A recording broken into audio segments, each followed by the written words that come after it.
Hello my dear friends, welcome back to my channel. ಇವತ್ತಿನ ಬ್ಲಾಗ್ನ ಶುರು ಮಾಡ್ತಾ ಇದ್ದೀನಿ. ಸಂಡೇ ಬೆಳಗ್ಗೆ ಟಿಫನ್ಗೆ ಮಸಾಲೆ ದೋಸೆನ ಹೊರಗಡೆ ತೊಗೊಂಬಂದಿದ್ರು. ಸೊ ನನಗೆ ಮಾಡೋಷ್ಟು ಶಕ್ತಿ ಇರಲಿಲ್ಲ. ಹಿಂದಿನ ದಿನ ಶನಿವಾರ ಗಾರ್ಡನ್ ವಿಡಿಯೋ ಮಾಡಬೇಕಾಗಿತ್ತು. ಹಾಗೆ ಸ್ವಲ್ಪ ಬಟ್ಟೆಗಳು ವಾಶ್ಗೆ ಹಾಕೋದು, ಒಣಗಾಕೋದು, ಜೊತೆಗೆ ಕೆಳಗಡೆ ಮನೆ ಮುಂದೆ ಇನ್ನೂ ಏನು ಪಾಟ್ಸಲ್ಲಿರೋ ಕಸ ಮತ್ತು ಅದರಲ್ಲಿ ಒಣಗಿರೋ ಎಲೆ ಅವೆಲ್ಲ ಕಟ್ ಮಾಡೋದು ಅದೆಲ್ಲ ಇತ್ತು. ಅದೆಲ್ಲ ಮುಗಿಸ್ಕೊಂಡು ಶನಿವಾರ ಮನೆ ವಾರ ಆಗಿತ್ತಲ್ವ, ಮನೆ ವಾರ ಮತ್ತು ಮಧ್ಯಾಹ್ನಕ್ಕೆ ಅಡುಗೆ ಮತ್ತು ಬೆಳಗ್ಗೆ ಟಿಫನ್ನು ಇವೆಲ್ಲ ಮಾಡಿಕೊಂಡು ಫುಲ್ಲು ಸಂಜೆ ಅಷ್ಟೊತ್ತಿಗೆ ಪೂಜೆ ಮಾಡೋಷ್ಟೊತ್ತಿಗೆ ನಂಗೆ ಫುಲ್ ಟಯರ್ಡಾಗಿ ಹೋಗ್ಬಿಟ್ಟಿತ್ತು. ಸೊ ಇನ್ನೂ ನನಗೆ ವಿಡಿಯೋ ಎಲ್ಲ ಶೂಟ್ ಮಾಡ್ಕೊಂಡ್ಬಿಟ್ಟಿದ್ದೀನಿ, ಎಡಿಟಿಂಗ್ ಮಾಡೋಕ್ಕಾಗ್ತಾಯಿಲ್ಲ.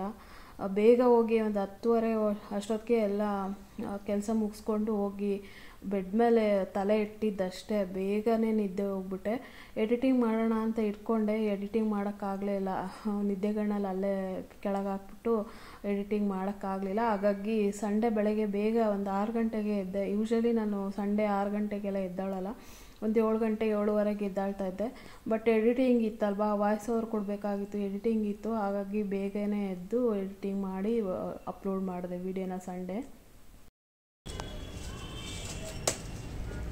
ಬರೀ ಪಾಠ ಮಾಡ್ತಿದ್ರಾ ಅಥವಾ ಇದು ಲ್ಯಾಂಡ್ಗೆಲ್ಲ ಹೋಗ್ತಿದ್ರಾ? ಪ್ರತಿದಿನ ವಾರಕ್ಕೊಂದಿನ. ಅಲ್ಲಿ ಚೆನ್ನಾಗಿತ್ತಾ? ಶಿವಮೊಗ್ಗದ ಚೆನ್ನಾಗಿತ್ತಾ ಕಾಲೇಜು? ಶಿವಮೊಗ್ಗ. ಇದೆಷ್ಟು ಎಕರೆ ಇರೋದು GKVK? 800. ಅದು 800 ಎಕರೆನೂ ಫುಲ್ ಹೊಡಿದ್ರಾ? ಎಷ್ಟು ಗಲೀಜಾಗೈತೆ ನೋಡು ಒಳಗಡೆ ಅಲ್ಲ. MSc BSc ಮಾಡಿದ್ದು GKVK. ಹೌದು.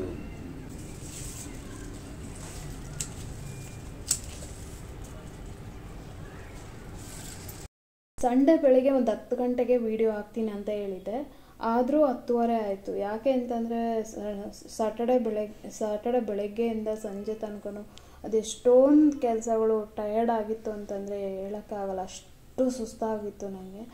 ಸರಿ, ಇನ್ನು ಬೆಳಗ್ಗೆ ಹೇಳಿದ್ನಲ್ಲ ಏನು ಮಾಡೋದು ಅಂತ ಹೇಳ್ಬಿಟ್ಟು ಭಾನುವಾರ ಬೆಳಗ್ಗೆ ಎದ್ದು 6 ಗಂಟೆಗೆ ಎದ್ದು ವಿಡಿಯೋ ಎಡಿಟಿಂಗ್ ಮಾಡಿ ವಾಯ್ಸ್ ಓವರ್ ಕೊಟ್ಟು ಅಪ್ಲೋಡ್ ಮಾಡೋಕ್ಕೆ ಹೋಗ್ತಾಯಿದ್ರೆ ವಿಡಿಯೋ ಸೇವ್ ಆಗ್ತಾ ಇರಲಿಲ್ಲ. ಸೊ ಸ್ಪೇಸ್ ಇಲ್ದಿರೋ ಕಾರಣಕ್ಕೆ ಹಳೆ ವೀಡಿಯೋಸ್ನೆಲ್ಲ ಡಿಲೀಟ್ ಮಾಡಿಕೊಂಡು ಆಮೇಲೆ ಸೇವ್ ಮಾಡಿ ಒಂದು 1/2 hour ಲೇಟ್ ಆಗೇ ಹೋಯಿತು. ನನಗೆ ಅನ್ನಿಸ್ತಾ ಇರುತ್ತೆ ಒಂದೊಂದು ಸಲ, ಹೇಳ್ದಂಗೆ ನಾನು ನಡ್ಕೊಳ್ಳೋದೇ ಇಲ್ಲ ಅಂತ ಅಂದ್ಬಿಟ್ಟು. ನಾನು ಹೇಳ್ದಂಗೆ ನಡ್ಕೊತೀನಿ, ಸೋಂಬೇರಿತನ ಏನೂ ಮಾಡೋಕ್ಕೆ ಹೋಗಲ್ಲ.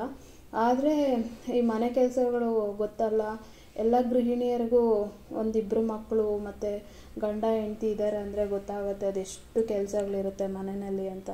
ಅವನ್ನೆಲ್ಲ ಮಾಡಿಕೊಂಡು ನನ್ನ ಮಗಳು ಒಂಚೂರು ಹೆಲ್ಪ್ ಮಾಡ್ತಾಳೆ, ಇಲ್ಲ ಬಿಟ್ಟರೆ ನನ್ನ ಯಜಮಾನ್ರು ಮಗ ಏನೂ ಕೆಲಸ ಮಾಡೋದೇ ಇಲ್ಲ.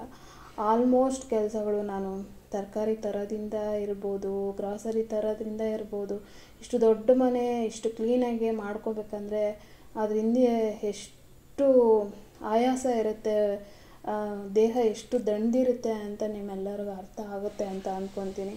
ಅದಕ್ಕೋಸ್ಕರ ನಾನು ಪ್ರತಿದಿನ ಅಂದರೆ ಡೇ ಬೈ ಡೇ ನಾನು ವಿಡಿಯೋ ಹಾಕ್ತಿದ್ದೀನಿ 10 ಗಂಟೆಗೆ. ಅಂದರೆ ಕೆಲವೊಂದು ದಿನ ಸಾಧ್ಯ ಆಗಿರಲ್ಲ, 10 ಗಂಟೆಗೆ ವಿಡಿಯೋ ಇರುತ್ತೆ. ನಾನು ವಾಯ್ಸ್ ಓವರ್ ಕೊಟ್ಟು ಅಪ್ಲೋಡ್ ಮಾಡೋಷ್ಟೊತ್ತಿಗೆ ಕೆಲವೊಂದು ದಿನ 12 ಗಂಟೆ ಆಗಿರುತ್ತೆ, 1 ಗಂಟೆ ಆಗಿರುತ್ತೆ. ಸೊ ಈ ಥರ ಮತ್ತೆ ನನಗಿನ್ನೂ ಸುಸ್ತು ಆಯಾಸ ಆಗಿದೆ ಅಂತಂದರೆ ಅವತ್ತಿನ ದಿನ ವಿಡಿಯೋ ಹಾಕೋಕ್ಕೆ ಹೋಗಲ್ಲ. ಅವತ್ತಿನ ದಿನ ರೆಸ್ಟ್ ತಗೊಂಡು ನೆಕ್ಸ್ಟ್ ಡೇ ಹಾಕ್ತೀನಿ. ನಿಮ್ಮೆಲ್ಲರಿಗೂ ಈ ಸಿಟಿ ಒಳಗಡೆ ಗೃಹಿಣಿಯರು 2 ಮಕ್ಕಳಿದ್ದಾರೆ, ಗಂಡ ಹೆಂಡತಿ ಇದ್ದೀರಾ ಅಂತಂದರೆ ಅರ್ಥ ಆಗುತ್ತೆ ನನ್ನ ಪರಿಸ್ಥಿತಿ ಅಂತ ಅಂದ್ಕೊತೀನಿ. ಮನೆ ಕೆಲಸಗಳ ಮಾಡೇ ಸಾಕಾಗಿರುತ್ತೆ, ಅಂಥದ್ರಲ್ಲಿ ಯೂಟ್ಯೂಬ್ಗೆ ವಿಡಿಯೋ ಮಾಡಿ ಹಾಕ್ಬೇಕಂದ್ರೆ ಸಾಧ್ಯನೇ ಇಲ್ಲ. ಆದರೂ ನಾನು ಸುಮ್ಮನೆ ಕೂತ್ಕೊಬಾರ್ದು, ಏನಾದರೂ ಮಾಡಬೇಕಂತಲೇ ಈ ಥರ ಯೂಟ್ಯೂಬ್ ಪ್ಲ್ಯಾಟ್ಫಾರ್ಮ್ಗೆ ಬಂದಿದ್ದು. ಆ್ಯಕ್ಚುಲಿ ಸಂಡೇ ನಾನು ರೆಸ್ಟ್ ಮಾಡಬೇಕಾಗಿತ್ತು. ಶನಿವಾರ ಮಾಡಿದ ಕೆಲಸಕ್ಕೆ ಅಷ್ಟೊಂದು ವಾರ ಮತ್ತು ಗಾರ್ಡನ್ ಕ್ಲೀನಿಂಗು ಶೂಟ್ ಮಾಡಿಕೊಂಡು ಅಷ್ಟೆಲ್ಲ ಟಯರ್ಡ್ ಆಗಿತ್ತಲ್ವ, ಸಂಡೇ ರೆಸ್ಟ್ ಮಾಡಬೇಕಾಗಿತ್ತು. ಆದರೆ ಅವತ್ತು ಸಂಡೇ ಸ್ಪೆಷಲ್ ಮಾಡಬೇಕಾಗಿತ್ತಲ್ಲ, ಅದಕ್ಕೋಸ್ಕರ ಮನೆ ಕೆಲಸ ಎಲ್ಲ ಮುಗಿಸ್ದೆ. ಆಮೇಲೆ ಹೊರಗಡೆಯಿಂದ ಟಿಫನ್ನು ದೋಸೆ ತಂದು ಕೊಟ್ಟರು. ಅದಾದಮೇಲೆ ಸೊ ಸಂಡೇ ಸ್ಪೆಷಲ್ಗೆ ಬಿರಿಯಾನಿ ಮತ್ತು ಕಬಾಬ್ ಮಾಡಿ ಮಾಡೋಷ್ಟೊತ್ತಿಗೆ ತುಂಬ ಸುಸ್ತಾಗೋಗ್ಬಿಡ್ತು, ಆಯಾಸ ಆಗ್ತಾಯಿತ್ತು. ಅದಕ್ಕೋಸ್ಕರ ನನ್ನ ಕೈಲಿ ಆಗ್ತಾಯಿಲ್ಲ, ಊಟ ಮಾಡೋಕ್ಕೂ ಆಗ್ತಾಯಿಲ್ಲ, ಆಯಾಸ ಆಗ್ತಾಯಿದೆ ಅಂದಾಗ ನನ್ನ ಯಜಮಾನ್ರು ಒಂದು ಎನರ್ಜಿ ಟ್ಯಾಬ್ಲೆಟ್ ಕೊಟ್ಟರು ಅವರು. ಸೊ ಅದನ್ನ ತಗೊಂಡು ಸ್ವಲ್ಪ ರೆಸ್ಟ್ ಮಾಡಿ ಆಮೇಲೆ 4 ಗಂಟೆಗೆ ಟೀ ಮಾಡಿಕೊಂಡು ಬಂದು ಹಾಗೆ ಕಿಚನ್ ಬಟ್ಟೆ ಎಲ್ಲ ವಾಶ್ ಮಾಡಿ ಕೂತ್ಕೊಂಡು ನಾನು ನನ್ನ ಯಜಮಾನ್ರು ಮಾತಾಡ್ತಾ ಇದ್ವಿ. ಒಂದು ಕಮೆಂಟ್ ನೆನಪಾಯಿತು, ನಿಮ್ಮ ಕಾಲು ಬೆರಳು ಅಷ್ಟು ಉದ್ದ ಇದೆಯಲ್ಲ, ಅದ್ರ ಬಗ್ಗೆ ಒಂದು ವಿಡಿಯೋ ಮಾಡ್ತೀರಾ ಅಂತ ಅಂದ್ಬಿಟ್ಟು.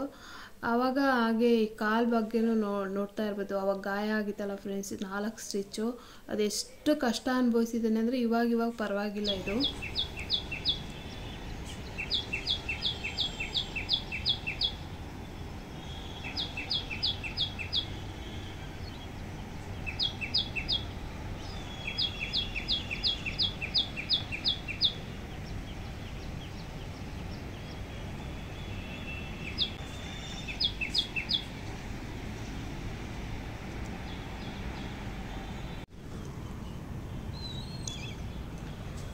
DAP ಅಂದರೆ ಇದೆ ನೋಡಿ,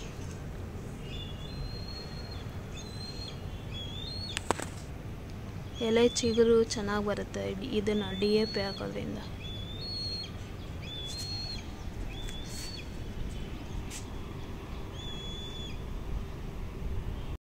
ನೆಕ್ಸ್ಟು ಸೋಮವಾರ ಬೆಳಗ್ಗೆ ಕರಿಬೇವೆಲ್ಲ ಕಟ್ ಮಾಡಿದ್ರಲ್ಲ, ಆ ಕರಿಬೇವನ್ನ ಮತ್ತು ನುಗ್ಗೆ ಸೊಪ್ಪು ಇನ್ನೊಂದು ಕೆಲವೊಂದು ಇಂಗ್ರೀಡಿಯೆಂಟ್ಸ್ ಎಲ್ಲ ನೆರಳಲ್ಲಿ ಒಣಗಿಸಿ ಪುಡಿ ಮಾಡಿಬಿಟ್ಟು ಇದನ್ನು ಮಜ್ಜಿಗೆನಲ್ಲಿ ಅಥವಾ ನೀರಿನಲ್ಲಿ ಕುಡಿಬೇಕು ಅಂತೇಳಿ ಈ ಪೌಡ್ರ್ ಮಾಡಬೇಕು, ಈ ಕರಿಬೇವನ್ನು ಒಣಗಿಸು ಅಂತೇಳಿ ಯಜಮಾನ್ರು ಹೇಳ್ತಾಯಿದ್ರು. ಕೆಲವೊಂದು ಹೆಲ್ತು ಅಂದರೆ ನರ ದೌರ್ಬಲ್ಯ ಏನೇನಕ್ಕೂ ಒಳ್ಳೇದಂತೆ, ಹಾಗಾಗಿ ಇದನ್ನು ಒಣಗಿಸು ಅಂತ ಹೇಳಿದ್ರು. ನಾನು ಬಿಸಿಲಲ್ಲಿ ತಂದು ಒಣಗಾಕ್ತಾಯಿದ್ದೆ, ಬಿಸಿಲಲ್ಲಿ ಒಣಗಿಸ್ಬಾರ್ದು, ನೆರಳಲ್ಲಿ ಒಣಗಿಸ್ಬೇಕು ಅಂತ ಹೇಳಿದ್ರು. ಸರಿ ಅಂತೇಳಿ ಮನೆ ಒಳಗಡೆ ತಂದಾಕ್ತೆ. ನೆಕ್ಸ್ಟ್ ಇಲ್ಲಿ ದಾಸವಾಳ ಹೂವನ್ನೆಲ್ಲ ಒಣಗಿಸಿ ಇಟ್ಕೊತಾ ಇದ್ದೀನಿ. ಹೈಬಿಸ್ಕಸ್ ಪೌಡರ್ ಮಾಡ್ಕೊಳ್ಳೋಣ ಅಂತೇಳಿ, ಏರ್ ಫಾಲ್ ಕಂಟ್ರೋಲ್ ಆಗೋದಕ್ಕೆ ಇದನ್ನು ಮಾಡ್ಕೊತಾ ಇದ್ದೀನಿ. ನಾನು ನೆಕ್ಸ್ಟು ಪೌಡ್ರ್ ಮಾಡ್ಕೊಂಡಾಗ ಯಾವುದ್ರ ಜೊತೆ ಅಪ್ಲೈ ಮಾಡ್ತೀನಿ ಅಂತೇಳಿ ನಾನು ನೆಕ್ಸ್ಟು ವೀಡಿಯೋದಲ್ಲಿ ಶೇರ್ ಮಾಡ್ಕೊತೀನಿ. ನೆಕ್ಸ್ಟು ಬೆಳಗ್ಗೆ ಎಲ್ಲ ಕೆಲಸ ಮುಗಿಸಿ ನಮ್ಮದು ಸೋಮವಾರ ಚಿತ್ರಾನ್ನ ಇದು ಟಿಫನ್ ಇರುತ್ತಲ್ಲ, ಚಿತ್ರಾನ್ನ ಮಾಡಿದ್ದೆ ಬೆಳಗ್ಗೆ. ನೆಕ್ಸ್ಟ್ ಮಧ್ಯಾಹ್ನ ಊಟಕ್ಕೆ ಎಷ್ಟು ಕೆಲಸ ಅಂತಂದರೆ ಸೋಮವಾರ ಶನಿವಾರನೂ ಕೆಲಸ ಜಾಸ್ತಿ ಇತ್ತು, ಸಂಡೇನೂ ಕೆಲಸ ಜಾಸ್ತಿ. 2 ಹೊತ್ತು ನಾನ್ ವೆಜ್ ಮಾಡಬೇಕು, ಮಧ್ಯಾಹ್ನ ಮತ್ತು ರಾತ್ರಿ 2 ಹೊತ್ತು ಬೇರೆ ಬೇರೆ ರೆಸಿಪೀಸ್ ಮಾಡಬೇಕು. ಸಂಡೇನೂ ರೆಸ್ಟ್ ಇಲ್ಲ. ನೆಕ್ಸ್ಟು ಸೋಮವಾರ ಇನ್ನೂ ಕೇಳಲೇಬೇಡಿ, ಅಷ್ಟು ಕೆಲಸ ಇತ್ತು. ಅಡುಗೆ ಎಲ್ಲ ಮುಗಿಸ್ದೆ, ಅಲಸಂದೆ ಕಾಳು ಬಸ್ಸಾರು, ಆಮೇಲೆ ಮುದ್ದೆ, ಅನ್ನ ಇವೆಲ್ಲ ಮಾಡಿ, ಮತ್ತು ಇನ್ನೂ ಪಾತ್ರೆ ಮಧ್ಯಾಹ್ನ ಊಟದ್ದೆಲ್ಲ ಒಂದು ಶಿಂಕ್ ತುಂಬ್ಕೊಂತು. ಸರಿ ಇನ್ನು ಈ ಆಗೋ ಕೆಲಸ ಎಲ್ಲ ಆಗಿಬಿಡ್ಲಿ ಅಂತೇಳಿ ಇವಾಗ ಕಾರ್ ಪಾರ್ಕಿಂಗ್ ಬಂದಿದ್ದೀನಿ ಊಟ ಮುಗಿಸಿ. ಊಟ ಮಾಡಿದ ತಕ್ಷಣ ಕೆಳಗಡೆ ಬಂದು ಈಗ ಕಾರ್ ಪಾರ್ಕಿಂಗ್ ಎಲ್ಲ ಕಸ ಗುಡಿಸ್ಬಿಟ್ಟು ಜಸ್ಟ್ ನೀರಲ್ಲಿ ತೊಳೆಯೋಣ ಅಂತ ಅಂದ್ಕೊಂಡು ಬಂದಿದ್ದೀನಿ. ಯಾಕೆಂದರೆ 4 ಬಾತ್ರೂಮ್ ತೊಳಿಬೇಕಲ್ಲ, ಇದಕ್ಕೆ ಎನರ್ಜಿ ಎಲ್ಲ ಲಾಸ್ ಮಾಡಿಕೊಂಡ್ರೆ ಬಾತ್ರೂಮ್ ತೊಳೆಯೋಕ್ಕೆ ಎನರ್ಜಿ ಇರಲ್ಲ ಅಂತೇಳಿ ಈ ವಾರ ಬೇಕಾದ್ರೆ ನೀರಲ್ಲಿ ತೊಳ್ಕೊಳ್ಳೋಣ, ನೆಕ್ಸ್ಟ್ ವೀಕ್ ಬೇಕಾದ್ರೆ ಸೋಪ್ ಪೌಡ್ರ್ ಹಾಕಿ ಉಜ್ಜಿದ್ರೆ ಆಯ್ತು ಅಂತೇಳಿ ಈಗ ಕಾರ್ ಪಾರ್ಕಿಂಗು ಕಸ ಎಲ್ಲ ಗುಡಿಸಿ ನೀರು ಬಿಡೋದಕ್ಕೆ ಅಂತೇಳಿ ಬಂದಿದ್ದೀನಿ. ಈಗೀಗ ನನಗೆ ಆ ಕಾಲು ಸ್ಟಿಚಸ್ ಹಾಕಿದ್ರಲ್ಲ ಫ್ರೆಂಡ್ಸ್, ಅದು ಪೇಯ್ನ್ ಕಮ್ಮಿ ಆಗಿದೆ. ಆಮೇಲೆ ಕೆಲವೊಂದು ಚಪ್ಪಲಿ ಹಾಕ್ಕೊಳ್ಳೋಕ್ಕೆ ಬರ್ತಾ ಇರಲಿಲ್ಲ. ಸೊ ಇವಾಗ ಆರಾಮಾಗಿ ಚಪ್ಪಲಿ ಕೂಡ ಹಾಕ್ಕೋಬೋದು. ಒತ್ತ ಚಪ್ಪಲಿ ಏನಾದರೂ ಅದು ಗಾಯಕ್ಕೆ ಟಚ್ ಆಗೋಂಥ ಚಪ್ಪಲಿ ಏನಾದರೂ ಹಾಕ್ಕೊಂಡ್ರೆ ಪೇಯ್ನ್ ಆಗ್ತಾಯಿತ್ತು, ಅದು ಒಳಗಡೆ ಇನ್ನೂ ಪೇಯ್ನ್ ಇತ್ತು. ಇವಾಗ ಪೇಯ್ನ್ ಕಡಿಮೆ ಆಗ್ತಾಯಿದೆ. ಮತ್ತು ಹೆಬ್ಬೆರಳಲ್ಲಿ ಸ್ವಲ್ಪ ಜೋಮ್ ಕೂಡ ಇತ್ತು, ಅದು ಸ್ವಲ್ಪ ಕಡಿಮೆ ಆಗಿದೆ. ಇನ್ನೊಂದು 2-3 ತಿಂಗಳು ಹೋದರೆ ಫುಲ್ ನಾರ್ಮಲ್ ಆಗುತ್ತೆ ಅಂತ ಅಂದ್ಕೊತೀನಿ. ಎಷ್ಟು ಕಷ್ಟ ಆಗಿತ್ತು ಅಂತಂದರೆ ಕಾಲು ಗಾಯ ಆದಾಗ, ಇಷ್ಟು ದೊಡ್ಡ ಮನೆ, ಕೆಲಸಕ್ಕೆ ಬೇರೆ ಯಾರೂ ಇಲ್ಲ, ಕೆಲಸಗಳು ಬೇರೆ ಒಂದಿನ ಬಂದಳು, ನೆಕ್ಸ್ಟ್ ಡೇ ಬರಲಿಲ್ಲ. ಹಂಗೆ ಬಿದ್ದಿರಲಿ ಬಿಡು, ಯಾರು ಬೇಡ, ಯಾರು ಸವಾಸನೂ ಬೇಡ ಅಂತೇಳಿ ಸುಮ್ಮನೆ ಇದ್ದೆ. ಆದಷ್ಟು ನೀವೇ ನೋಡಿದ್ರಲ್ಲ, ಫಸ್ಟ್ ರೆಸ್ಟ್ ಮಾಡಿ ಪದ್ಮ ಆಮೇಲೆ ಕೆಲಸ ಮಾಡ್ಕೊಳ್ಳೋಂದ್ರಿ, ನಾವು ಚೆನ್ನಾಗಿದ್ರೆ ಅಲ್ವಾ ಕೆಲಸಗಳು ಮಾಡ್ಕೊಳ್ಳೋಕೆ ಸಾಧ್ಯ ಅಂತೇಳಿ ನೀವು ಕಮೆಂಟ್ಸ್ ಮಾಡ್ತಾಯಿದ್ರಿ. ಸೊ ನಾನು ಯಾರನ್ನೂ ಕರೆಸ್ಕೊಳ್ಳೋಕ್ಕೂ ಹೋಗಲಿಲ್ಲ, ಯಾರ ಮನೆಗೂ ಹೋಗಲಿಲ್ಲ. ಏನಂದರೆ ಎಲ್ಲ ವಾಸಿ ಆದಮೇಲೆ ಯಾವಾಗಲೂ ಒಂದು ಟೈಮು ಏನಕ್ಕಾದ್ರೂ ಒಂದು ಮಾತು ಬಂದೇ ಬರುತ್ತೆ.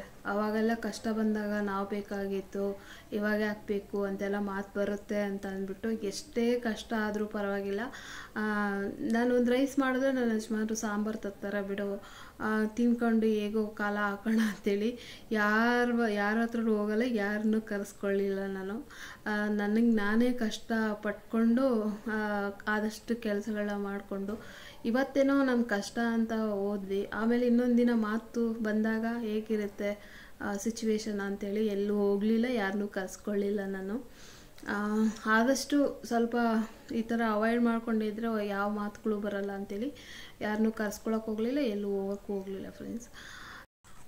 ತುಂಬಾ ಕಷ್ಟ ಆಗ್ತಾಯಿತ್ತು. ಆದ್ರೂ ನಮ್ಮ ಯಜಮಾನ್ರಿಗೆ ನನಗೆ ಆಗಲ್ಲ ಅಂತ ಹೇಳಿದ್ರೆ ನನಗೆ ಅವತ್ತು ಏನಾದರೂ ತಂದು ಕೊಡ್ತಾಯಿದ್ರು, ತಿಂದ್ಕೊಂಡು ಆರಾಮಾಗಿ ರೆಸ್ಟ್ ಮಾಡ್ತಿದ್ದೆ. ಇಲ್ಲೇ ಆರಾಮಾಗಿ ನನಗೆ ಇರು ರೆಸ್ಟ್ ಮಾಡು ಕೆಲಸ ಮಾಡಬೇಡ ಅಂತ ಹೇಳ್ತಿದ್ರು. ಆದ್ರೂ ನಾನೇ ಹೋಟ್ಲೂಟ ತಿನ್ನೋಕ್ಕಾಗಲ್ಲ ಅಂಥೇಳಿ ಎದ್ದು ಏನಾದರೂ ಒಂದು ರೈಸ್ ಮಾಡ್ತಿದ್ದೆ, ಅವರು ಸಾಂಬಾರು ತಂದು ಕೊಡ್ತಿದ್ರು. ಸೊ ಈ ಥರ ಆಯಿತು ಅವಾಗೆಲ್ಲ.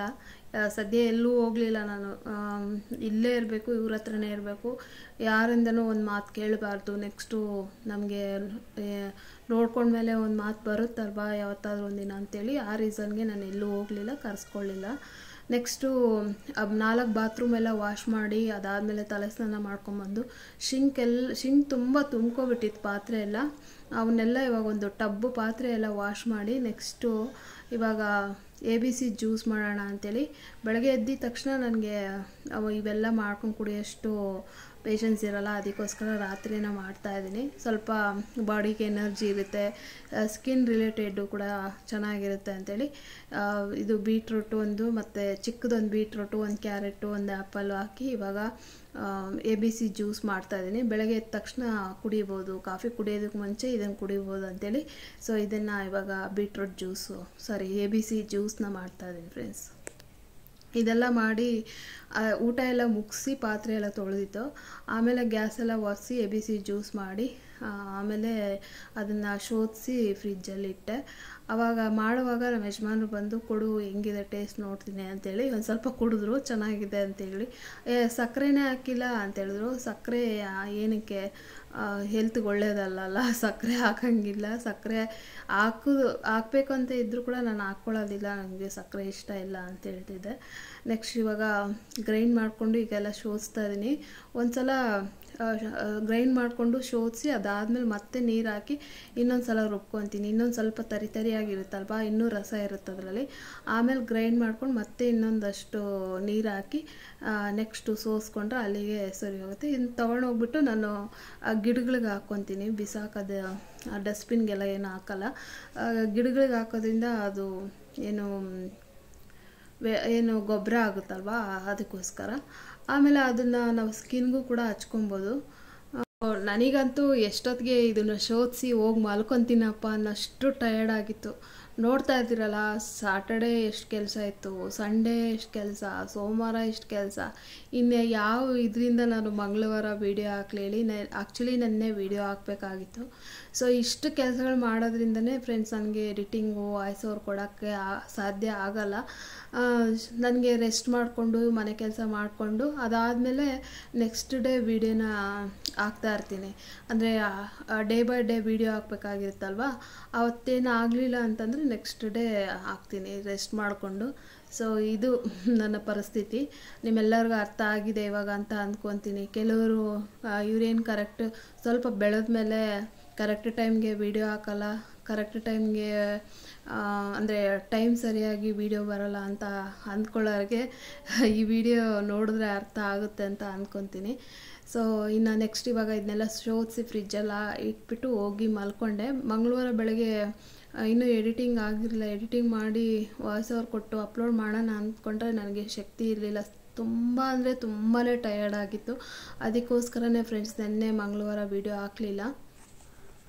ಹಾಗೆ ನಾವು ಸಂಜೆ ಟೈಮು ಟೀ ಕುಡ್ಕೊತ ಒಂದಷ್ಟು ಮಕ್ಕಳ ಬಗ್ಗೆ ಆಗಿರ್ಬೋದು, ಮಕ್ಕಳ ಎಜುಕೇಷನ್ ಬಗ್ಗೆ ಆಗಿರ್ಬೋದು, ಆಮೇಲೆ ಮನೆಗೆ ಏನಾದರೂ ತೊಗೋಬೇಕನ್ನೋದೇನಾದರೂ ಇತ್ತು ಅಂದರೆ ಎಲ್ಲ ಡಿಸ್ಕಷನ್ ಮೇಲ್ಗಡೆ ನಡೀತಾ ಇರುತ್ತೆ. ನಾನು ಏನೋ ಒಂದು ಹೇಳ್ತಿರ್ತೀನಿ, ಅವರು ಒಂದೇನೋ ಹೇಳ್ತಿರ್ತಾರೆ.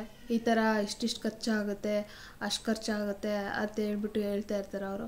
ಆವಾಗ ನನಗೇನಾದ್ರು ತೊಗೋಬೇಕು ಅನ್ನೋ ಪ್ಲ್ಯಾನ್ ಇತ್ತು ಅಂತಂದರೂ ಕೂಡ ನಾನು ಅದನ್ನ ಸ್ಯಾಕ್ರಿಫೈಸ್ ಮಾಡ್ಕೊತೀನಿ. ಇದ್ದಾಗ ತೊಗೊಳ್ಳೋಣ ಬಿಡು, ಫಸ್ಟು ಮಕ್ಕಳು ಭವಿಷ್ಯ ತುಂಬ ಮುಖ್ಯ ಅಂಥೇಳಿ ಸುಮ್ಮನೆ ಆಗ್ತಾ ಇರ್ತೀನಿ. ಟೆರೆಸ್ ಮೇಲೆ ಆವಾಗಲೇ ನಾವು ತುಂಬ ಡಿಸ್ಕಷನ್ ಮಾಡ್ತಾ ಇದ್ವಲ್ಲ, ಅದಕ್ಕೋಸ್ಕರ ಹೇಳ್ತಾ ಇದ್ದೀನಿ.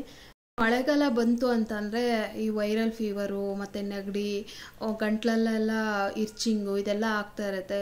ಆಮೇಲೆ ವೈರಲ್ ಫೀವರ್ ಜ್ವರ ಬಂದು ಬಾಯೆಲ್ಲ ಕೆಟ್ಟೋಗಿರ್ತಲ್ಲ, ಅಂಥ ಟೈಮಲ್ಲಿ ಖಾರವಾಗಿ ಏನಾದರೂ ತಿನ್ನಬೇಕು ಅಂತ ಅನಿಸ್ತಾ ಇರುತ್ತೆ. ಅಂಥ ಟೈಮಲ್ಲಿ ಇಂಥ ಚಟ್ನಿ ಮಾಡ್ಕೊಂಡು ತಿಂದರೆ ಒಂದು ಸ್ವಲ್ಪ ಆರಾಮಾಗಿ ಊಟ ಮಾಡ್ಕೋಬೋದು, ಬಾಯಿ ಕೂಡ ಚೆನ್ನಾಗಾಗುತ್ತೆ. ಅದಕ್ಕೋಸ್ಕರ ಆಮೇಲೆ ಸಾಂಬಾರು ಖಾಲಿ ಆದಾಗ, ಮನೇಲಿ ಸಾಂಬಾರು ಇಲ್ದಾಗ ಈ ಚಟ್ನಿ ಯೂಸ್ ಆಗುತ್ತೆ. ಜೊತೆಗೆ ಎಲ್ಲರೂ ಹೋಗಿ ಬಂದಿರ್ತೀವಿ, ಆವಾಗ ಸಾರು ಮಾಡೋಷ್ಟು ಶಕ್ತಿ ಇರಲ್ಲ. ಆವಾಗ ಒಂದು ಅನ್ನ ಮಾಡಿಕೊಂಡು ಈ ಚಟ್ನಿ ಹಾಕ್ಕೊಂಡು ತುಪ್ಪ ಹಾಕ್ಕೊಂಡು ತಿಂತಾಯಿದ್ರೆ ತುಂಬ ಚೆನ್ನಾಗಿರುತ್ತೆ. ಆಮೇಲೆ ನಮಗೆ ಮಕ್ಕಳು ಮತ್ತು ಹಸ್ಬೆಂಡ್ಸು ಎಲ್ಲ ಆಫೀಸ್ಗೆ ಸ್ಕೂಲ್ಗೆ ಹೋಗಿದ್ದಾರೆ ಅಂತಂದರೆ ಒಬ್ಬರಿಗೆ ಏನು ಅಡುಗೆ ಮಾಡ್ಕೊಳ್ಳೋದು ಅಂತ ಅಂದ್ಕೊಂಡಿದ್ರೆ, ಸೊ ಒಂದು ರೈಸ್ ಮಾಡಿಕೊಂಡು ಈ ಚಟ್ನಿ ಮಾಡಿ ಇಟ್ಕೊಂಡ್ರೆ, ಚಟ್ನಿ ಮಾಡಿರೋದನ್ನಾಗ ಸ್ವಲ್ಪ ತುಪ್ಪ ಹಾಕ್ಕೊಂಡು ತಿಂದು ಆಮೇಲೆ ಸಂಜೆ ಬೇಕಾದ್ರೆ ಅಡುಗೆ ಮಾಡ್ಕೊಬೋದು ಅಂತೇಳಿ. ಸೊ ಈ ಥರ ಮಾಡಿಟ್ಕೊಂಡ್ರೆ ಎಲ್ಲದಕ್ಕೂ ಯೂಸ್ ಆಗುತ್ತೆ. ಕೆಲವೊಂದು ಟೈಮು ಏನು ಅಡುಗೆ ಮಾಡೋಕ್ಕೆ ಇಷ್ಟ ಇಲ್ದಿದ್ರು ಕೂಡ ಈ ಚಟ್ನಿ ತುಂಬ ಯೂಸ್ ಆಗುತ್ತೆ ಅಂಥೇಳಿ ಇವಾಗ ಈ ಕೆಂಪು ಚಟ್ನಿನ ಮಾಡಿ ಸ್ಟೋರ್ ಮಾಡ್ಕೊತಾ ಇದ್ದೀನಿ ನಾನಿಲ್ಲಿ. ಈ ಕೆಂಪು ಚಟ್ನಿಗೆ ನಾನು ಒಂದು 2 ಈರುಳ್ಳಿ ಮತ್ತು ಬ್ಯಾಡಗಿ ಮೆಣಸಿನ್ಕಾಯಿ, ಒಂದು 4 ಕಲರ್ಗೆ ಬ್ಯಾಡಗಿ ಮೆಣಸಿನ್ಕಾಯಿ, ಆಮೇಲೆ ಖಾರಕ್ಕೆ ಗುಂಟೂರು ಮತ್ತು ಈ ಮಣ್ಣು ಕಟ್ಟಿದ ಮೆಣಸಿನ್ಕಾಯಿ. ಮಣ್ಣು ಕಟ್ಟಿದ್ದು ಟೇಸ್ಟ್ಗೋಸ್ಕರ ಮತ್ತು ಖಾರನೂ ಇರುತ್ತೆ, ಜೊತೆಗೆ ಗುಂಟೂರು ಮೆಣಸಿನ್ಕಾಯಿ ಕೂಡ ಹಾಕ್ಕೊತಾ ಇದ್ದೀನಿ. ಅದು ಕೂಡ ಸ್ವಲ್ಪ ಖಾರ ಮತ್ತು ಕಲರ್ಗೋಸ್ಕರ. ಈ 3 ಮೆಣಸಿನ್ಕಾಯಿ ಮತ್ತು ಒಂದು 2 ಈರುಳ್ಳಿ, ಹಾಗೆ ಒಂದು ಸ್ವಲ್ಪ ಕರಿಬೇವು ಇನ್ನೂ ಜಾಸ್ತಿ ಹಾಕಿದ್ರು ಕೂಡ ಚೆನ್ನಾಗಿರುತ್ತೆ ಹೆಲ್ತಿಗೆ. ಕರಿಬೇವು ನನ್ನ ಹತ್ರ ಖಾಲಿ ಆಗಿತ್ತು, ಇಷ್ಟೇ ಇದ್ದಿದ್ದು, ಅದಕ್ಕೋಸ್ಕರ ಇವಾಗ ಒಣಮೆಣ್ಸಿನ್ಕಾಯಿ ಹುರ್ಕೊಂಡಿದ್ದೀನಿ, ನೆಕ್ಸ್ಟು ಕರಿಬೇವು ಹುರ್ಕೊಂಡಿದ್ದೀನಿ. ಅದಾದಮೇಲೆ ಈಗ ಒಂದು 3 ಈರುಳ್ಳಿನ ಕೂಡ ಉದ್ದುದ್ದಕ್ಕೆ ಹೆಚ್ಚಿ ಒಂದು 2 ಸ್ಪೂನಷ್ಟು ತುಪ್ಪ ಹಾಕಿ, ಎಲ್ಲದನ್ನು ತುಪ್ಪ ಹಾಕಿ ಎಣ್ಣೆ ಹಾಕಿ ಹುರಿತಾ ಇದ್ದೀನಿ. 2 ಸ್ಪೂನಷ್ಟು ಎಣ್ಣೆ ಹಾಕಿ ಈಗ ಈರುಳ್ಳಿ ಕೂಡ ಚೆನ್ನಾಗಿ ಗೋಲ್ಡನ್ ಕಲರ್ ಬರೋವರೆಗೂ ಮೀಡಿಯಮ್ ಫ್ಲೇಮಲ್ಲಿ ಹುರ್ಕೊತಾ ಇದ್ದೀನಿ ನಾನಿಲ್ಲಿ. ನಮ್ಮ ಊರ ಕಡೆ ನಮ್ಮ ಮನೇಲಿ ಇದನ್ನ ಬಾಣಂತಿಯರಿಗೆ ಮಾಡಿ ಕೊಡ್ತಾಯಿದ್ರು. ನಾನು ಒಂದು 10th ನಮ್ಮ ಮನೇಲಿ ಬಾಣಂತಿ ಯಾರಾಗಿರ್ತಿದ್ರು ಅಂಥವ್ರಿಗೆ ನಮ್ಮ ಅಜ್ಜಿ ಇದನ್ನೆಲ್ಲ ಹುರ್ಕೊಡ್ತಾಯಿದ್ರು. ಆವಾಗ ಇದು ಕಲ್ಲಲ್ಲಿ ರುಬ್ಬಿ ಕೊಡಬೇಕು. ಆವಾಗ ನನಗಿಡೋರು ನಮ್ಮ ಅಜ್ಜಿ ರುಬ್ಕೊಡು ಅಂತ ಅಂದ್ಬಿಟ್ಟು. ಆವಾಗ ನಾನು ಸ್ಕೂಲ್ ಬೇರೆ ಹೋಗ್ತಾಯಿದ್ದೆ, ರುಬ್ಕೊಡ್ಲಿಲ್ಲ ಅಂದರೆ ಬೈಯೋರು. ರುಬ್ಕೊಟ್ರೆ ಕೈಯೆಲ್ಲ ಉರಿತಿತ್ತು, ಅಷ್ಟು ಕಷ್ಟ ಕೊಡ್ತಾಯಿದ್ರು ನಮ್ಮ ಅಜ್ಜಿ ಅಂತೂ. ಇದನ್ನ ರುಬ್ಬೋದು ಕಲ್ತ್ಕೊ ಹಂಗೆ ಹಿಂಗೆ ಅಂತೇಳಿ ಹೇಳ್ತಾಯಿದ್ರು. ನಾನು ಬೈಕೊಂಡು ರುಬ್ಕೊಡ್ತಾಯಿದ್ದೆ. ಆಮೇಲೆ ಕೈ ಉರಿತಾಯಿತ್ತು. ಕೈ ಉರಿದಾಗ ಏನು ಮಾಡಬೇಕು ಅಂತ ಅಂದರೆ, ನಮ್ಮ ದೊಡ್ಡಮ್ಮ ಊರಲ್ಲಿ ಯಾವಾಗಲೂ ನಮ್ಮ ದೊಡ್ಡಪ್ಪನ ಮಗಳು ಅಂತ ಹೇಳ್ತಿರ್ತೀನಲ್ಲ, ಅವರಮ್ಮ ನನಗೆ ಒಂದು ಟಿಪ್ಸ್ ಹೇಳ್ಕೊಟ್ರು. ಈ ಸಂತೂರ್ ಸೋಪ್ ಇರುತ್ತಲ್ವ, ಅದನ್ನ ಹಾಕ್ಕೊಂಡು ಈ ಥರ ಖಾರ ಮುಟ್ಟಿದಾಗ ಆ ಸಂತೂರ್ ಸೋಪ್ ಹಾಕ್ಕೊಂಡು ತೊಳ್ಕೊಂಡ್ರೆ ಕೈ ಉರಿ ಬರಲ್ಲ ಅಂತೇಳಿ ನನಗೆ ಟಿಪ್ಸ್ ಕೊಟ್ಟರು. ಸೊ ನಾನು ಸಂತೂರ್ ಸೋಪ್ ಬಿಟ್ಟು ಸೋಪು ಅಂದರೆ ಪಾತ್ರೆ ತೊಳೆಯೋ ಸೋಪು, ವಿಮ್ ಜೆಲ್ಲು ಇದೆಲ್ಲ ತೊಳೆದ್ರೂ ಕೂಡ ನನಗೆ ಕೈ ಏನು ಉರಿಯಲ್ಲ. ಇನ್ನು ಫುಲ್ಲು ಖಾರ ಅಂದರೆ ಕೈ ಉರಿಬಾರ್ದು ಅಂತಂದರೆ ಸಂತೂರ್ ಸೋಪ್ ಹಾಕ್ಕೊಂಡು ತೊಳ್ಕೊಂಡ್ರೆ ಉರಿ ಬರಲ್ಲ. ಉರಿಬೇಕಾದಾಗೆ ನಾನು ಒಂದು ಗೋಲಿ ಗಾತ್ರದಷ್ಟು ಹುಣಸೆಹಣ್ಣು ಕೂಡ ಹಾಕ್ಕೊಂಡಿದ್ದೆ. ನೆಕ್ಸ್ಟು ರುಚಿಗೆ ತಕ್ಕಷ್ಟು ಉಪ್ಪು, ಒಂದು ಸ್ವಲ್ಪ ಕೊತ್ತಂಬರಿ ಸೊಪ್ಪು, ಜಾಸ್ತಿ ಬೇಡ. ಇದಕ್ಕೆ ಇವಾಗ ಫಸ್ಟು ನಾನು ಒಣಮೆಣ್ಸಿನ್ಕಾಯಿ ಹುರ್ಕೊಂಡಿದ್ನಲ್ಲ ಅದನ್ನ ಪೌಡ್ರ್ ಮಾಡ್ಕೊಂಡಿದ್ದೀನಿ. ಈರುಳ್ಳಿ ಮತ್ತು ಎಲ್ಲ ಒಟ್ಟಿಗೆ ಹಾಕೊಂಡಾಗ ಸರಿಯಾಗಿ ನುಣ್ಣಗಾಗಲ್ಲ ಮೆಣಸಿನ್ಕಾಯಿ, ಈರುಳ್ಳಿ ಎಲ್ಲ ಬೇಗ ನುಣ್ಣಗಾಗ್ಬಿಡುತ್ತೆ ಅಂಥೇಳಿ ಫಸ್ಟು ಒಣಮೆಣ್ಸಿನ್ಕಾಯಿ ಹುರ್ಕೊಂಡಿರೋದನ್ನೆಲ್ಲ ಪೌಡ್ರ್ ಮಾಡಿಕೊಂಡು, ಅದಾದಮೇಲೆ ಇವಾಗ ಈರುಳ್ಳಿ ಮತ್ತು ಕರಿಬೇವು ಎಲ್ಲ ಹುರಿದಿಟ್ಟಿದ್ನಲ್ಲ ಅದನ್ನ ಹಾಕ್ಕೊಂಡು ಇವಾಗ ನೀರು ಹಾಕ್ದೇ ರುಬ್ಬಬೇಕು. ಸ್ಟೋರ್ ಮಾಡ್ಕೊಳ್ಳೋದ್ರಿಂದ ನೀರು ಹಾಕಬಾರ್ದು. ಈರುಳ್ಳಿಯಲ್ಲೇ ನೀರಿನ ಅಂಶ ಇರುತ್ತಲ್ಲ, ಅದಕ್ಕೋಸ್ಕರ ನೀರೇನು ಹಾಕೋ ನೆಸೆಸಿಟಿ ಇರಲ್ಲ. ನೋಡ್ತಾ ಇರ್ಬೋದು ಇವಾಗ ನಾನು ನೀರು ಹಾಕ್ದೇ ರುಬ್ಬಿದ್ದೀನಿ, ನೀರು ಬೇಕಂತ ಅನ್ಸೋದೇ ಇಲ್ಲ. ಸೊ ನೀರು ಹಾಕ್ದೇ ಈ ಥರ ರುಬ್ಬೋದ್ರಿಂದ ಆರಾಮಾಗೆ 1 ತಿಂಗಳು ಸ್ಟೋರ್ ಮಾಡ್ಕೊಬೋದು. ಆಮೇಲೆ ಒಣಕೊಬ್ಬರಿ ಹಾಕಿದ್ರೆ ಒಂದು 15 ದಿನ ಇಟ್ಕೊಬೋದು ಅಷ್ಟೇ. ನಿಮಗೆ ಒಣಕೊಬ್ಬರಿ ಏನಾದರೂ ಹಾಕೋಬೇಕು ಅಂತ ಏನಾದರೂ ಅನಿಸಿದ್ರೆ ಒಣಕೊಬ್ಬರಿ ಕೂಡ ಒಂದು ಸ್ವಲ್ಪ ಒಂದು ಅರ್ಧ ಹೋಳಷ್ಟು ಅದನ್ನ ಸಣ್ಣದಾಗಿ ಹೆಚ್ಕೊಂಡು ಹುರ್ಕೊಂಡು ಹಾಕೊಬೋದು. ಬೇಡ ಅಂತಂದರೆ ಇಷ್ಟು ಮಾಡ್ಕೊಳ್ಳಿ. ನೆಕ್ಸ್ಟ್ ಇವಾಗ ಬೆಳ್ಳುಳ್ಳಿ ಹಾಕಿ ನಾನು ತರಿಯಾಗಿ ರುಬ್ಕೊತಾ ಇದ್ದೀನಿ. ಜಾಸ್ತಿ ಏನು ನುಣ್ಣಗೇನು ರುಬ್ಬಿಲ್ಲ, ತರಿಯಾಗಿ ರುಬ್ಕೊಂಡಿದ್ದೀನಿ. ಸ್ವಲ್ಪ ಬಾಯಿ ಸಿಕ್ಕರೆ ಚೆನ್ನಾಗಿರುತ್ತೆ ಅಂಥೇಳಿ ಸೊ ಇವಾಗ ಇಷ್ಟು ತರಿಯಾಗಿ ರುಬ್ಕೊಂಡಿದ್ದೀನಿ. ಇದನ್ನ ನೋಡ್ತಾ ಇರ್ಬೋದು, ಇವಾಗ ನೀರು ಹಾಕ್ತೇನೆ ರುಬ್ಬಿದ್ದೀನಲ್ಲ, ಇದನ್ನ ಇವಾಗ ಒಂದು ಬಾಕ್ಸ್ಗೆ ಹಾಕಿ ಸ್ಟೋರ್ ಮಾಡ್ಕೊತಾ ಇದ್ದೀನಿ.